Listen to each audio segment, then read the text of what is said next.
শ্রীকৃষ্ণা। রাধে রাধে। নমস্কার। পবিত্র পূর্ণ রথযাত্রার দিনে এমন কিছু ক্রিয়া রয়েছে যেগুলো করলে এতটাই অর্থ আসে জীবনে, এতটাই মান সম্মান আসে, সৌভাগ্য আসে, তা কল্পনার বাইরে। কারণ শাস্ত্র মতে বলা হয়েছে, রথের দিন আপনি যে ক্রিয়াটি করুন না কেন সেটি কিন্তু 100% ফলিত হয়। তাই আজকে আপনাদের সামনে এমন কিছু ছোট্ট ছোট্ট রিচুয়ালস সম্পর্কে বলবো, যে রিচুয়ালসগুলো করলে আর্থিক জীবনে ব্যাপক উন্নতি আসে, কর্মে অত্যন্ত অগ্রগতি হয়, জীবনে সফলতা আসে। যারা প্রচণ্ড আর্থিক সমস্যায় ভুগছেন, যাদের জীবনে প্রচণ্ড ধার দেনা ঋণে জর্জরিত রয়েছেন, বা যারা অত্যন্ত নিজেকে অভাগী বলে মনে করেন, তারা অবশ্যই এই টোটকাগুলি করুন। আশা করছি দারুণ রেজাল্ট পাবেন। যাই হোক, প্রোগ্রামটি শুরুতেই আমি অনুরোধ করব, ভিডিওটি ভালো লাগলে লাইক কমেন্ট শেয়ার করতে ভুলবেন না, চ্যানেল সাবস্ক্রাইব করে রাখবেন এবং কমেন্টে একটি বার হলেও জয় জগন্নাথ মনে ভক্তি ভরে লিখে জানাবেন। এতে আমরা অত্যন্ত অনুপ্রাণিত হব। সুপ্রিয় বন্ধুরা, দেখুন, পবিত্র রথের দিন আপনারা একটা বিশেষ কার্য অবশ্যই করবেন, যেগুলো রথের সর্বশ্রেষ্ঠ কর্ম হিসাবে ধরা হয়, সেটা হচ্ছে গঙ্গা স্নান। যদি আপনারা এই দিন গঙ্গা স্নান করেন আর অল্প করে গঙ্গা মাটি নিজের বাড়িতে নিয়ে আসেন এবং ঠাকুর ঘরে রাখতে পারেন, তাহলে সেই গৃহে লক্ষ্মী লাভ হয়, সেই গৃহের সমস্ত নেগেটিভিটি দূর হয়ে যায়। যাই হোক, এরপর আপনাদেরকে আমি প্রত্যেকটা রিচুয়ালস ওয়ান বাই ওয়ান বলছি, খুব মন দিয়ে শুনবেন। প্রথমে আপনাদেরকে জানাবো, এমন 5টি জায়গা রয়েছে, এই 5টি জায়গাতে রথের দিন প্রদোষকালে অর্থাৎ সন্ধ্যার সময় পারলে প্রদীপ অবশ্যই জ্বালাবেন। নাম্বার 1, নিজের ঠাকুর ঘরে। নাম্বার 2, অশ্বত্থ বৃক্ষের তলায়। নাম্বার 3, আপনার তুলসী মঞ্চে। নাম্বার 4, বাড়ির উত্তর পূর্ব কোণে। নাম্বার 5, যে কোনো কৃষ্ণ মন্দিরে, প্রভু নারায়ণের মন্দিরে অবশ্যই এদিন ঘিয়ের অথবা সরিষার তেল আপনারা প্রজ্বলিত করুন। এর ফলে দেখুন, প্রদীপের আলো আমাদেরকে কি দেয়? সফলতার দিকে নিয়ে যায়, প্রগতির দিকে নিয়ে যায়, আমাদের জীবনের সমস্ত অন্ধকারকে মুছে দিয়ে প্রদীপের আলো নূতন আলোর পথ দেখায়। তাই জীবনে যদি অপরচুনিটি পেতে চান, জীবনে যদি আর্থিক দিক থেকে উন্নতি করতে চান, নিজের দুর্ভাগ্যকে দূর করতে চান, তাই প্রত্যেককেই বলবো, আপনারা এই প্রদীপ কিন্তু প্রদোষকালে পবিত্র রথের দিন অবশ্যই প্রজ্বলিত করুন। দেখবেন আপনাদের জীবনটা আলোময় হয়ে উঠবে, গতিময় হয়ে উঠবে, জীবনে এতটাই সাফল্য আসবে যেটা আপনাদের কল্পনার বাইরে। কিন্তু এই প্রদীপের মধ্যে আপনারা কিন্তু 2টো লবঙ্গ, অল্প দারচিনির পাউডার অবশ্যই দিবেন এবং অল্প করে কর্পূর। আপনারা যদি এই নিয়মে প্রদীপ জ্বালাতে পারেন, দেখবেন জীবনে সুখ, শান্তি, সমৃদ্ধি, আর্থিক উন্নতি, প্রগতি, সফলতা প্রভুর কৃপায় অবশ্যই পাবেন। আচ্ছা, এরপর দ্বিতীয় নাম্বার রিচুয়ালস হচ্ছে, যারা প্রচণ্ড সাংসারিক সমস্যায় ভুগছেন, হাতে অর্থ নেই, নিজের সন্তান সন্ততিকে ভালো করে পড়াতে পারছেন না অর্থের কারণে, তারা কিন্তু অবশ্যই পবিত্র রথের দিন 108টি তুলসী পত্র দিয়ে মালা তৈরি করুন এবং সেটি প্রভুকে শুধু নিবেদন করুন। আপনারা দেখবেন এই প্রবলেমসগুলো থেকে খুব ইজিলি বেরিয়ে আসতে পারবেন। আচ্ছা, এরপর আমি তৃতীয় টোটকাটির কথা বলছি। যাদের গৃহে বাস্তু দোষ রয়েছে, তারা কিন্তু এই দিন অবশ্যই একটা কাজ করবেন। দেখুন, আপনাদের এরিয়ার মধ্যে, আপনাদের গ্রামে বাড়ি হতে পারে, আপনাদের শহরে বাড়ি হতে পারে, তো যেখানে রথ বেরায়, তো সেই রথের চাকা যে মাটি দিয়ে যায়, সেই মাটি আপনারা ঘরে নিয়ে আসুন অল্প করে। ঠিক আছে, সেই মাটি আপনারা ঠাকুর ঘরে রাখুন এবং বাড়ির যে 4 কোণ রয়েছে, সেই 4 কোণে, যেমন দক্ষিণ পূর্ব কোণ, উত্তর পূর্ব কোণ, এদিকে দক্ষিণ পশ্চিম এবং উত্তর পশ্চিম, এই যে কোণগুলো রয়েছে, তো এই কোণগুলোতে আপনারা সেই মাটিটি রেখে দিন আর আপনার অর্থস্থানে অল্প করে মাটিটা রেখে দিন। এর ফলে দেখবেন গৃহ থেকে বাস্তু দোষ দূর হবে এবং জীবনে ব্যাপক উন্নতি আসবে। এছাড়াও এরপর আমি 4 নাম্বার যে রিচুয়ালসের কথা বলবো, খুব মন দিয়ে শুনবেন। দেখুন, আজকের দিনে কম বেশি প্রত্যেকেরাই কিন্তু ফ্ল্যাটে থাকছেন, বিশেষ করে যারা শহরাঞ্চলে রয়েছেন তারা কিন্তু বেশিরভাগ ফ্ল্যাটেই থাকেন। আর আজকের দিনে যারা বিল্ডার ফ্ল্যাট তৈরি করেন, তারা কিন্তু বাস্তু মতে ফ্ল্যাট তৈরি করেন না। তো দেখুন, আপনাদের হয়তো হতে পারে যে ফ্ল্যাটের মধ্যে কোনো বাস্তু দোষ রয়েছে, আপনাদের গৃহে আপনার নিজস্ব ঘর আছে, সেখানে কোনো বাস্তু দোষ রয়েছে। তো এই দিন আপনারা তেজপাতা, কর্পূর, সিনামন পাউডার এবং লবঙ্গ, একটি এলাচ অবশ্যই প্রদোষকালে আপনারা বার্ন করুন, পোড়ান এবং সমস্ত ঘরে সেই ধোঁয়া ছড়িয়ে দিন। এর ফলে দৈবিক কৃপাদৃষ্টি পাওয়া যায়। রথের দিনটি খুবই অস্পেসিয়াস একটি দিন বা অস্পেসিয়াস তিথি। এই দিন সমস্ত মাঙ্গলিক কর্ম করা যায়। বিবাহ, উপনয়ন থেকে শুরু করে আপনারা নতুন ঘর তৈরি করবেন, জমি খনন করবেন, ভিত কুড়বেন হয়তো, তো এই যাবতীয় গাড়ি কিনবেন, অর্নামেন্টস কিনবেন, ঘরে হয়তো কোনো ঠাকুরের প্রতিষ্ঠা করবেন, লক্ষ্মীনারায়ণকে আনতে চান, গীতা পাঠ শুরু করতে চান, লাইক এভরিথিংস যেগুলো মাঙ্গলিক কর্ম, সেগুলো কিন্তু আপনারা এই দিন করতে পারেন। তাই বলবো, এই ছোট্ট ছোট্ট রিচুয়ালসগুলোর মাধ্যমে নিজের জীবনটাকে আপনারা সুন্দর করতে পারেন। এরপর 5 নাম্বার রেমেডি হচ্ছে তুলসী তলায়, তুলসী তলায় একটি এমন জিনিসের কথা বলবো, সেটি যদি রাখতে পারেন তাহলে অর্থভাগ্য আপনাদের চরমে উঠবে, সফলতা আসতে বাধ্য। দেখুন, তুলসী দেবী ভগবানের অতি প্রিয়, জগন্নাথ প্রভুর অতি প্রিয় কে? তুলসী দেবী। মা লক্ষ্মীর পরের স্থান হচ্ছে তুলসী দেবীর। তো সেক্ষেত্রে এই দিন আপনারা কিন্তু সারাদিনের মধ্যে সকাল দিকে হোক বা সকাল দিকেই ভালো হয় যদি করেন, যদি করতে না পারেন আপনারা বেলার দিকেও করতে পারেন। একটি 1 টাকার কাঁচা কয়েন নেবেন, তার মধ্যে কুমকুম দিয়ে স্বস্তিক চিহ্ন অঙ্কন করবেন এবং ওই কয়েনটি আপনারা কিন্তু তুলসী তলায় পুঁতে দিবেন এবং মনে যে কোনো একটি মনস্কামনা ব্যক্ত করবেন তুলসী মায়ের কাছে। এর ফলে দেখবেন দরিদ্রতা নামক সমস্যা আপনার জীবন থেকে দূরীভূত হবে, বাধা বিপত্তি দূরীভূত হবে এবং দেখুন, অনেক সময় আকস্মিক বিপদ আপদ হয়ে যায়, আকস্মিক অর্থ লস হয়ে যায়, সেই লস থেকে আপনারা কিন্তু বেরিয়ে আসতে পারবেন তুলসী মায়ের কৃপায়। এবং এই দিন অবশ্যই তুলসী গাছে জল নিবেদন করবেন, তুলসী পরিক্রমা করবেন এবং তুলসীর তলায় প্রদীপ নিবেদন কিন্তু এই দিন অবশ্যই করবেন, এটি কিন্তু ভুলে যাবেন না। এই ছোট ছোট কর্মগুলো আপনার জীবনকে সুখময় করে তুলবে, জীবনে অনেক আরাম দেবে এবং পবিত্র রথযাত্রার দিন আপনারা এই রিচুয়ালসগুলো করা মানে এই রিচুয়ালস সার্থক হবেই, শাস্ত্র মতে কিন্তু এমনটা বলা হয়েছে। যাই হোক, কিছু খাবারের কথা এরপর বলে দিচ্ছি আমি। সেই খাবারগুলো কিন্তু এই রথের দিন কিন্তু গ্রহণ করতে নেই।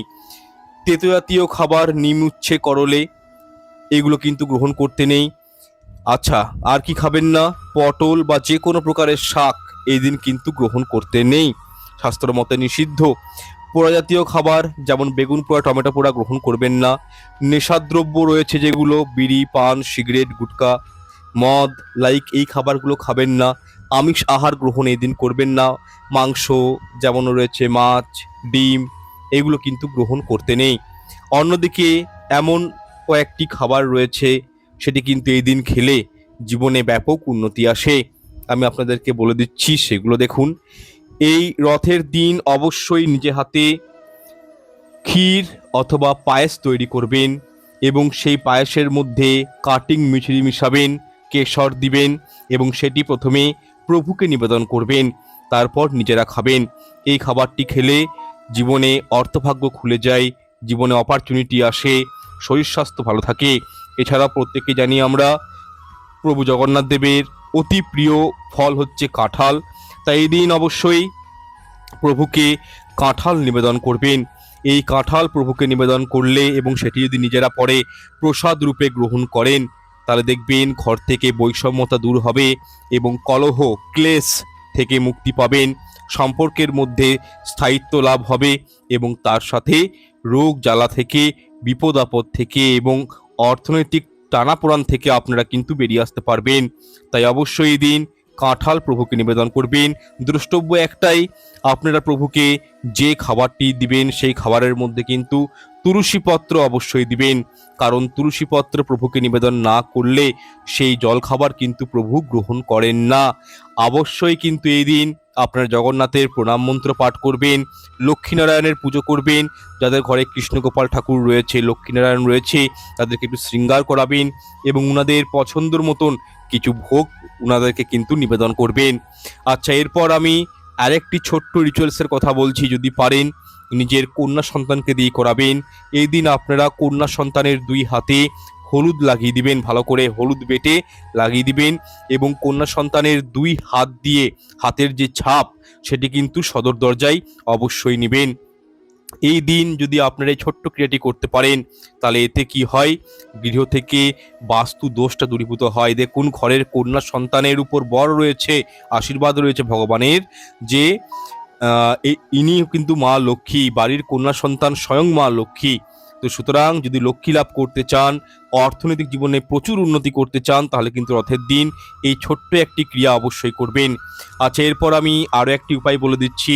দেখুন, রথ যখন বেরোয় রথের দড়ি তো অবশ্যই টানবেন, এটা বলার কিছুই নেই।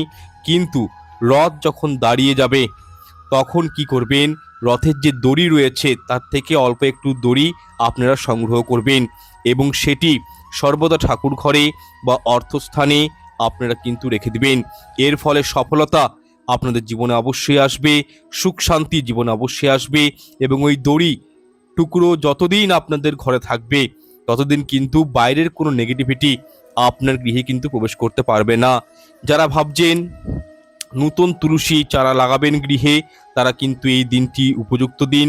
এই দিন নতুন তুলসী গাছ কিন্তু অবশ্যই লাগাবেন। আর যদি কোনো পুরনো তুলসী গাছ থাকে সেটি কিন্তু অবশ্যই আপনারা কিন্তু বাড়ির বাস্তুর বাইরে জলাশয়ে দিয়ে আসবেন। আর একটা বিষয় বলি, দেখুন, নবীন তুলসী মঞ্জুরি জগন্নাথ দেবের খুবই পছন্দের একটি জিনিস। যারা এই রথের দিন বা উল্টো রথের দিন নবীন তুলসী মঞ্জুরি প্রভুকে নিবেদন করেন, সেই ভক্তের উপর সদৈব জগন্নাথ প্রভু, জগতের নাথ, উনি কিন্তু অত্যন্ত প্রসন্ন থাকেন, উনি বেজায় খুশি হন। তাই এই দিন তুলসী দল এবং তুলসী মঞ্জুরি, নবীন মঞ্জুরি অবশ্যই প্রভুকে নিবেদন করবেন। যাই হোক, এরপর দুটো গাছের শিকড়ের কথা বলে দিচ্ছি। এই গাছের শিকড়গুলো কিন্তু আপনারা ধারণ করতে পারেন, অভূতপূর্ণ রেজাল্ট পাবেন। নাম্বার 1, সাদা অপরাজিতা ফুলের গাছ যদি শিকড় আপনারা পেয়ে যান এই দিন, অবশ্যই পূর্ব দিকে মুখ করে ওম অপরাজিতায় নমঃ এই মন্ত্রটি 3 বার পাঠ করে ওই হাফ ইঞ্চি শিকড় আপনারা তুলবেন, দেখবেন যেন গাছের কোনো ক্ষতি না হয় এবং ওই শিকড়টি আপনারা গঙ্গা জল দিয়ে ধুয়ে, চন্দন লাগিয়ে, ধূপ ধুনো দেখিয়ে আপনারা মা দুর্গা মহাদেবের চরণে স্পর্শ করে, জগন্নাথ দেবের চরণে স্পর্শ করে নিজেরা ধারণ করবেন। মহিলারা বাম হাতের বাহুতে এবং পুরুষেরা ডান হাতের বাহুতে।